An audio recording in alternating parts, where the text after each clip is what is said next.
అర్ధరాత్రి పిలుపు రెండవ భాగము. అదే రాత్రి అర్ధరాత్రి అది పోలీస్ కంట్రోల్ రూమ్. రాత్రి డ్యూటీ మీద ఉన్న టెలిఫోన్ ఆపరేటర్ టెలిఫోన్ మ్రోగగానే రిసీవర్ తీశాడు. కంట్రోల్ రూమ్ అన్నాడు. హత్య జరిగింది, వెంటనే రావాలి. హత్య ఎక్కడ? ఎవరు హత్య చేయబడ్డారు? మీ పేరు అని ప్రశ్నిస్తూ కాగితం ప్యాడ్ దగ్గరికి లాక్కున్నాడు. నా పేరు కిషోర్. మా మామ సేట్ గోవిందదాస్ హత్య చేయబడ్డాడు. చిరునామా 288-271-2B మౌంట్ రోడ్. దయచేసి త్వరగా రండి, కంగారు పడకండి, ఆఫీసర్లు వస్తారు అని రిసీవర్ పెట్టేసి మరొక రిసీవర్ తీసి petrol van number two receiving అని జవాబు వచ్చింది. మౌంట్ రోడ్లో నెంబర్ 288-271-2Bకి వెంటనే వెళ్ళండి. సేట్ గోవిందదాస్ అనే ఆయన హత్య చేయబడ్డారని ఇప్పుడే వార్త వచ్చింది. కిషోర్ అనే ఆయన రిపోర్ట్ ఇచ్చారు. క్రైమ్ బ్రాంచ్ ఇన్స్పెక్టర్ వస్తారు. ఓవర్. రిపీట్.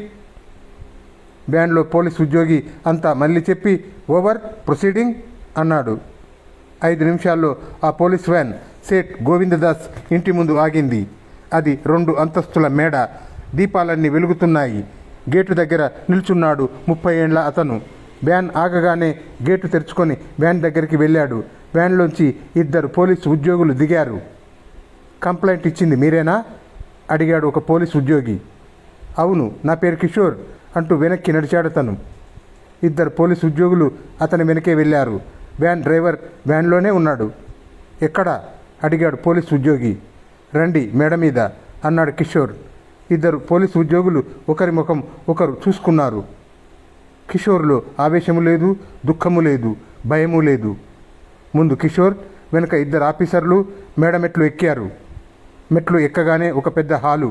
ఆ హాల్లో సోఫాలు, తివాసి, గోడలకు దేవుళ్ళ దేవతల ఫోటోలు, 2 ట్యూబ్లైట్స్ వెలుగుతున్నాయి.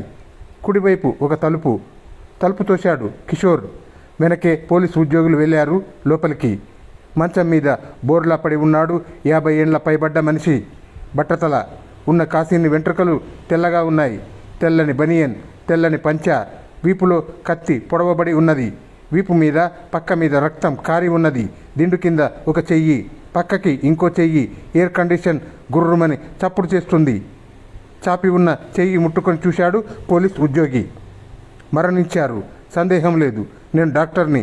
ప్రాణం ఉన్నట్టయితే పోలీసులకు ఫోన్ చేసేవాడిని కాను. అంబులెన్స్కి ఫోన్ చేసి ఆసుపత్రికి తీసుకెళ్లేవాడిని అన్నాడు కిషోర్. పోలీస్ ఉద్యోగి తల ఊపి వివరాలు చెప్తారా అడిగాడు. ఇంకో ఉద్యోగి డైరీ తీశాడు. నా పేరు కిషోర్, నేను డాక్టర్ని. బెంగళూరులో గవర్నమెంట్ ఆసుపత్రిలో పనిచేస్తున్నాను. నా వయసు 31. గోవిందదాస్ నాకు మేనమామ. నాతో అత్యవసరమైన పని ఉన్నదని వెంటనే రమ్మని నిన్న రాత్రి నాకు మావయ్య ఫోన్ చేశాడు. పొద్దున్న ఫ్లైట్లో వచ్చాను. అంతలో మెట్ల మీద బూట్ల చప్పుడు అయింది. పోలీసు ఉద్యోగులు 2 అటు చూశారు. క్రైమ్ ఇన్స్పెక్టర్ కృష్ణమూర్తి చకచక లోపలికి వచ్చాడు. పోలీసు ఉద్యోగులు 2 సెల్యూట్ చేసి కిషోర్ చెప్పిన విషయాలు చెప్పారు. డాక్టర్ కిషోర్, హత్యను గురించిన వివరాలు చెప్పండి అడిగాడు ఇన్స్పెక్టర్. మామయ్య గురించి మీకు తెలిసే ఉంటుంది. ఆయన ఓ కోటీశ్వరుడు. ఎన్నో కంపెనీలకు డైరెక్టర్, ఎన్నో పరిశ్రమలకు చైర్మన్. ఎన్ని స్వంత వ్యాపారాలు ఉన్నాయో నాకు తెలియవు. ఎస్, వివరాలన్నీ తర్వాత. ముందు హత్య గురించి చెప్పండి అడిగాడు ఇన్స్పెక్టర్. నేను కింద గదిలో పడుకున్నాను. కొత్త చోటు.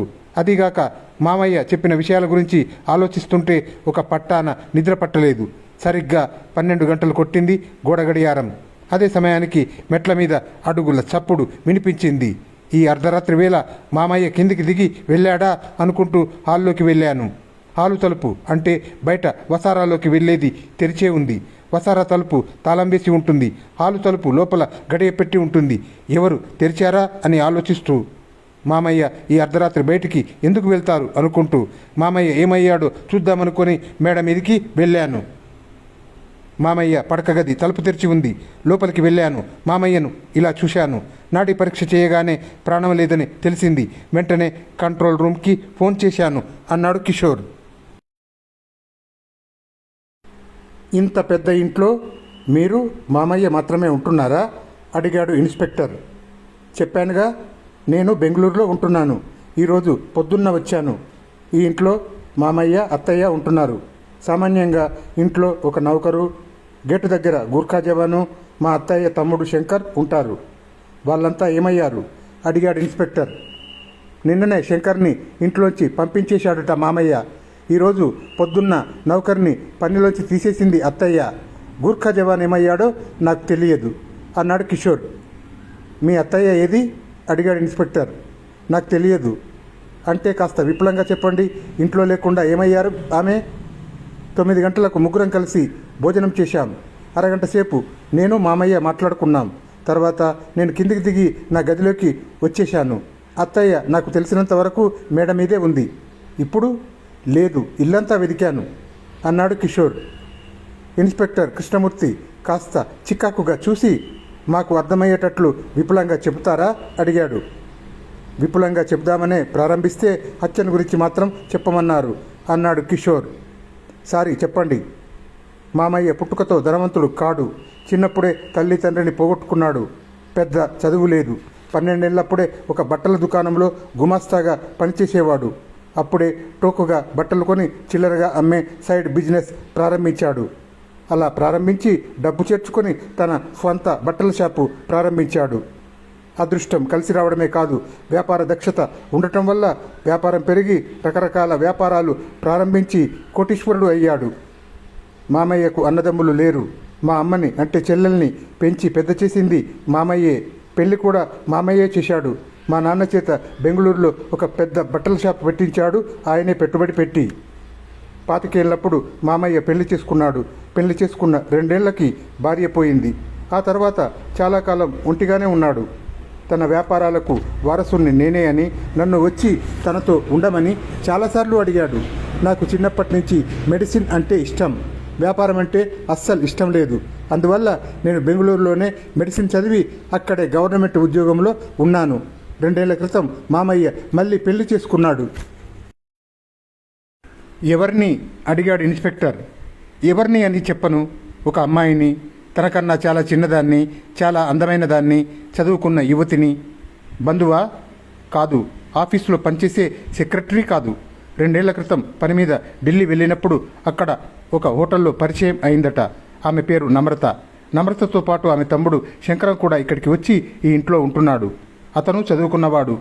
మామయ్య వ్యాపార విషయాలలో నమ్రత, శంకరం ఇద్దరు సహాయపడుతున్నారని పోయినసారి అంటే 6 నెలల క్రితం నేను ఇక్కడికి వచ్చినప్పుడు మామయ్య చెప్పాడు. మిమ్మల్ని అత్యవసరంగా మీ మామయ్య ఎందుకు రమ్మన్నాడు? కిషోర్ కాస్త ఇబ్బందిగా ఇటు అటు చూసి, మధ్యాహ్నం భోజనాలు అయ్యాక నా గదిలోకి వచ్చాడు మామయ్య. తలుపు మూసేశాడు. నమ్రత తనను ప్రేమించి పెళ్లి చేసుకుందని తాను ఎన్నడూ అనుకోలేదు అని, తన డబ్బు తన హోదా చూసే చేసుకుందని తనకు తెలుసును అని, ఒంటిగాడైన తనకు చదువుకున్న అందమైన యువతి సాహచర్యం ఉంటే బాగుంటుంది అనే తాను పెళ్లి చేసుకున్నానని చెప్పాడు. కానీ ఈ 2 ఏళ్లలో నమ్రత గురించి, శంకర్ గురించి తనకు కొన్ని విషయాలు తెలిసాయని, అందుకే శంకర్ని ఇంట్లోంచి పంపించేశానని చెప్పాడు. తాను వేరే విల్లు రాశానని, ఆస్తి అంతటినీ నా పేరున డిపాజిట్ చేశానని, ఇదంతా తన స్వార్జితమే కనుక తన ఇష్టం వచ్చిన వారికి ఇవ్వడానికి తనకు హక్కున్నదని చెప్పాడు. భార్య మీద కోపం రావడానికి, ఆస్తి మీ పేరున వ్రాయడానికి కారణం చెప్పారా? ఆమె నమ్రత అంటున్నాడు కిషోర్. వాక్యం పూర్తి చేయకముందే దీపాలు ఆరిపోయాయి. టార్చి, కనీసం అగ్గిపుల్ల. డామిట్, కిందికి వెళ్ళి కారులో టార్చ్ లైట్ ఉందేమో తీసుకురా. Yes sir. దీపాలు ఎలా పోయాయి? ఫ్యూజ్ పోయిందేమో. డాక్టర్ కిషోర్, ఇక్కడ ఎక్కడ టార్చ్ లైట్ లేదా అడిగాడు ఇన్స్పెక్టర్. జవాబు లేదు. 5 నిమిషాల తర్వాత దీపాలు వెలిగాయి. ఫ్యూజ్ పోయింది సార్, వేశాను అన్నాడు వ్యాన్ డ్రైవర్ వచ్చి. డాక్టర్ కిషోర్ పిలిచాడు ఇన్స్పెక్టర్. డాక్టర్ కిషోర్ లేడు. ఆ ఇంట్లో ఎక్కడా లేడు.